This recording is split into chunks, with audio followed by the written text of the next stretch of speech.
This is the 12th edition of this gathering, and the biggest yet. We've been told that about 18 African countries are represented here, and basically, in a nutshell, it's just showcasing the best of the best when it comes to whether or not your company wants to host their meeting, or just some of the big conferences that you find being held on the continent. South Africa, I must say, being home to so many of these massive meetings. And I mean, just to give you an example, the FIFA Football Summit that was held recently, the COP17, you'll remember that one, that big AIDS conference in Durban that was held last year. So those are the events that we're talking about that attract so many different delegates that, of course, you want them to come back and visit this country. So one of the people that's new to this position, but certainly someone who has come in with a brand new energy, is the new CEO of South African Tourism, Sisa Ntshona. So nice to have you. So 4 months old.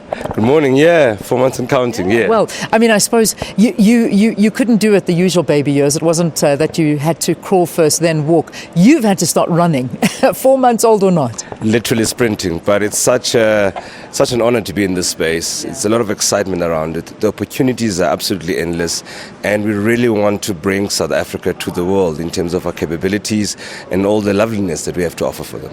And it really is. It's a growing industry. It's something that we spoke earlier with the minister, and he was talking to us about the increase in tourism numbers, the increase in people that are coming here, the increase in jobs because of this. But meetings form a crucial part of the economy here in South Africa. I mean, just from, I'm going to throw it at you, but I mean, when we talk about numbers and what we generate out of meetings, what does it look like? Well, I think many people tend to think of, when you talk about tourism, they think of leisure tourism. That's one important aspect of it. But there's also the business tourism side of it, basically. And as you said, it's the conferences, the meetings, the conventions, basically, that are happening all over the world. And really, here today, we are showcasing Africa's capability, not just South Africa, but the continent's capabilities and competence into being able to host a lot of these, basically. We've got buyers from all over the world that we are hosting, and these are from the US, Europe, basically even Asia, where they are also looking at where else can they take the conferences they've been holding for all this time onto the continent. So that's a big drive that we're trying to do. We want our share, we want to increase our share, and we've got a thing that we kind of talk about on the continent. We collaborate to compete, right? So collaborate to get the conferences here, let's compete whilst they're here, and let them rotate on the continent, basically, as opposed to losing them to elsewhere in the world. Yeah. Well, I mean, I know at one stage we weren't number one, and then through the years we've gained that top position on the continent. Do we still retain that as the most popular destination on the continent for businesses to hold conferences? Absolutely. We're number one on that side. And I think there's a couple of things that talk into our favor. One, we've got an excellent transportation hub. I mean, OR Tambo is the busiest airport hub on the continent. Secondly, we do have the infrastructure and the capacity. I mean, you've seen the Cape Town ICC. It's extending basically to bring more capacity on board. We've got Sandton Convention Center and Durban ICC. However, we are competing with the rest of the world for these conferences. So we've got to offer something different, right? And it's our people, it's our flavors, it's our colors, it's our smells that we want to bring through, basically, as being that differentiator from the other competitors around the world. The reality, however, and I think it's a focus this year, obviously we talk about sustainability, we're talking about green tourism. I know that's a very big thing. And I think we've touched on that, working together as the African continent, which is the overriding thread throughout this conference. But it's SMMEs that we really worry about, and we'd love to see them being the ones that benefit. How? How do they benefit from business, and how are you incorporating them even more? Sure. So you touched on sustainability, and that is key.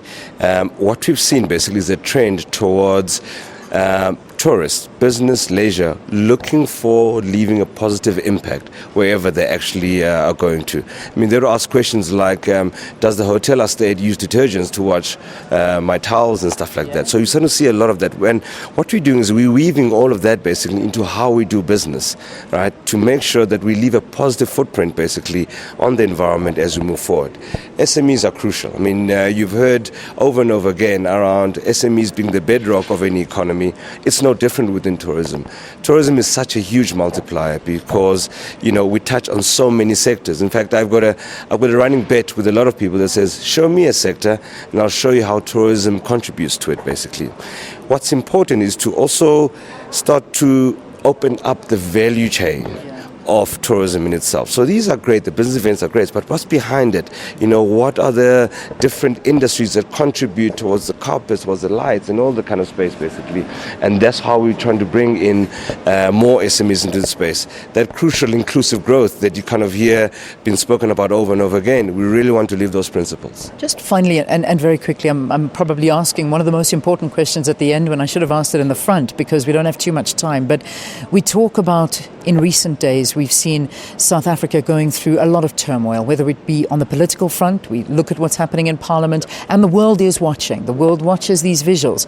Then the world watches on with xenophobic attacks that are happening in our streets around the country. Surely this puts a big dampener on how the world perceives us.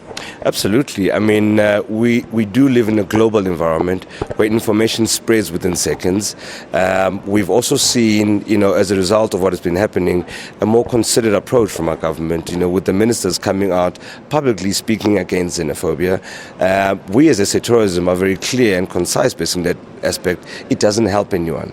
What we are trying to do is to actually inculcate a sense of hospitality within ourselves so that when we look at foreigners, when we look at tourists, basically, we see them as contributors to our economy as opposed to detractors, basically, from it. So it is something that is definitely in our radars all the time. It is something that impacts the work that we do. It does dent the brand image that we purport around the world, basically. But believe me, we will work through those, basically, and through time, we will win those back that kind of we've messed up before. All right. Sisa, thank you for talking to us here on the program.